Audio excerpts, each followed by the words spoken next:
औज़ुबिल्लाहिमिनश्शैतानिर्रजीम बिस्मिल्लाहिर्रहमानिर्रहीम। अस्सलाम वालेकुम। उम्मीद करता हूँ तमाम दोस्त भाई बुजुर्ग नौजवान खैरियत से होंगे। तो दोस्तों, आज की इस वीडियो में मैं आपको बताऊंगा कि एजल नाम का मतलब क्या है, इनका लकी नंबर, लकी दिन, लकी पत्थर कौन सा है। दोस्तों,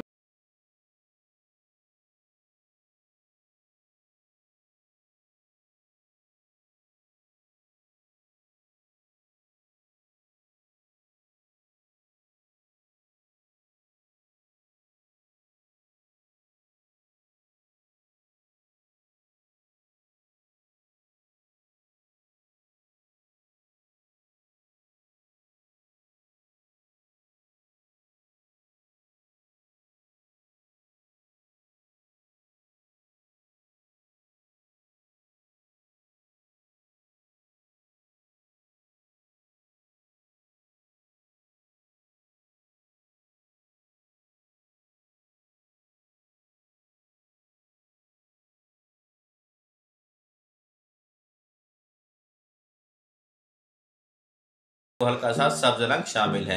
दोस्तों, अगर धात के हवाले से बात की जाए तो एजल नामी अफराद के लिए बेहतरीन धातों में तांबा शामिल है। दोस्तों, ये थी एजल नाम के मुकम्मल मालूमात। अगर आप भी अपने नाम का मतलब जानना चाहते हैं तो हमारे कमेंट सेक्शन में अपना नाम ऐड करें। शुक्रिया।